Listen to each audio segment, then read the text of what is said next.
Assalamualaikum, halo adik-adik semuanya. Berjumpa lagi dengan saya, Juni Nisfianti, yang insya Allah akan kembali mengajar kalian secara online. Dan kali ini dalam mata pelajaran IPA Terapan. Pembahasannya untuk kali ini adalah tentang gaya. Seperti biasa, diingatkan kembali sebelum kita memulai pelajarannya, jangan lupa untuk like tayangan ini dan juga subscribe channel Juni NH ini. Dan terima kasih untuk kalian yang sudah menekan tombol subscribe-nya ya. Ayo kita mulai pelajarannya. Nah adik-adik, sebagai siswa jurusan pariwisata, terutama perhotelan, tahu kan profesi bellboy atau pramu antar? Bellboy yang bekerja di suatu hotel akan memindahkan koper-koper tamu atau barang bawaan lainnya untuk diantarkan ke kamar tamu. Ya kali ya, barang bejibun diangkat semua hanya pakai 2 tangan. Berat sama repot banget kan? Jadinya, untuk memindahkan barang, perlu dilakukan gaya dorong dengan bantuan troli. Supaya lebih mudah bagi seorang bellboy, juga lebih ringan baginya untuk mengantarnya tanpa harus dijinjing. Nah, peristiwa tersebut menggambarkan pada kita bahwa bellboy melakukan usaha dengan memberikan gaya pada barang yang didorong sehingga barang-barang tersebut mengalami perpindahan. Kebayangkan sedikit tentang gaya dan usaha. Cus kita bahas lebih lanjut. Adik-adik, gaya adalah suatu tarikan atau dorongan. Gaya dapat menyebabkan sebuah benda berubah bentuk, posisi, kecepatan, panjang, volume, bahkan arah. Dan ada beberapa macam gaya loh, antara lain yang pertama gaya berat. Gaya berat adalah gaya yang bekerja pada suatu benda akibat tarikan bumi atau gravitasi. Oh ya, berat sama massa beda loh ya maknanya. Massa nilainya akan selalu tetap dimanapun benda itu berada. Sedang berat dipengaruhi oleh gaya gravitasi bumi. Berat palu misalnya, berbeda antara di angkasa dan di bumi. Berat palu di angkasa akan lebih ringan daripada di bumi karena adanya pengaruh gaya gravitasi bumi. Maka, berat didefinisikan sebagai hasil kali antara massa benda dan gaya gravitasi bumi. Secara matematis dirumuskan dengan W sama dengan M kali G, di mana W adalah berat dan satuannya Newton. M adalah massa dan satuannya kilogram, dan G adalah percepatan gravitasi bumi dengan satuan meter per second kuadrat. Gaya berat mempunyai vektor yang selalu tegak lurus menuju pusat bumi dimanapun kita berada. Contohnya pada gambar ini, kita lihat buku memiliki gaya berat yang tegak lurus ke bawah. Yang kedua, gaya normal. Gaya normal adalah gaya yang diberikan oleh suatu permukaan terhadap benda dengan arah tegak lurus terhadap permukaan. Gaya normal umumnya terjadi pada dua benda yang bersentuhan dan mengacu pada besar gaya yang digunakan untuk meniadakan gaya gravitasi. Kita lihat pada gambar. Ada dua benda yang saling bersentuhan ketika buku diletakkan di atas meja. Ada gaya berat buku yang tentunya mengarah ke bawah, seperti penjelasan sebelumnya ya, karena gaya berat dipengaruhi oleh gaya gravitasi bumi. Ada juga gaya reaksi dari meja yang arahnya tegak lurus terhadap permukaan. Karena permukaannya datar, maka gaya reaksi atau gaya yang meniadakan gaya gravitasi atau gaya normalnya mengarah ke atas. Maksud tegak lurus terhadap permukaan itu adalah kalau membentuk sudut 90 derajat terhadap permukaan ya, seperti ini. Nah, untuk benda yang diam pada permukaan datar tanpa ada gaya luar yang bekerja, gaya normalnya sama dengan berat benda. Sehingga secara matematis dirumuskan N sama dengan W. Karena W sama dengan M kali G, maka N pun sama ya rumusnya dengan W, yaitu N sama dengan M kali G. Namun ini rumus kalau permukaannya datar. Gimana kalau bendanya ada di bidang miring? Oke, akan saya ilustrasikan seperti ini. Ada seseorang yang hendak memindahkan koper ke mobil angkut. Dia mendorong koper tersebut untuk dapat berpindah ke atas dengan menggunakan papan. Kita lihat, koper berada pada bidang miring kan ya. Nah ingat, gaya normal itu tegak lurus terhadap permukaan. Dan karena papannya itu sebagai permukaan dan posisinya miring, maka arah gaya normalnya mengarah ke arah sini. Baik, kalau saya gambarkan sketsanya kira-kira seperti ini ya. Ini koper, ini papan, ini tanah. Ini N ya, tegak lurus terhadap papan arahnya. Kemudian ini yang arahnya tegak lurus ke bawah, pastilah W. Nah, karena kemiringan ini membentuk sudut, saya simbolkan besar sudut dengan alfa, maka antara garis panah yang ini dan ini membentuk sudut juga sebesar sudut ini. Berarti sudut ini kita simbolkan dengan alfa juga ya. Oleh karenanya kita harus mengkalikan lagi dengan besar sudut yang terbentuk, sehingga rumusnya menjadi W cos alfa. Nah, karena garis ini sejajar dengan garis ini, maka rumus N pun sama, yaitu W cos alfa.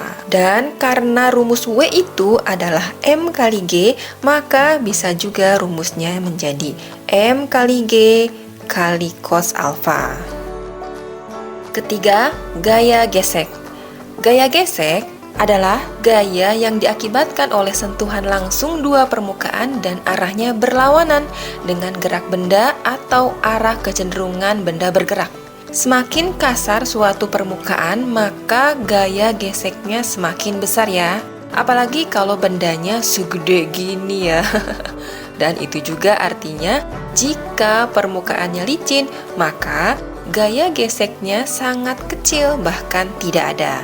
Tapi kebayang ya, kalau nggak ada gaya gesek, wah benda-benda pasti kemana-mana, nggak tetap, nggak pada tempatnya, karena nggak ada gaya yang menahan benda tersebut. Dan juga kita akan gampang kepleset gitu.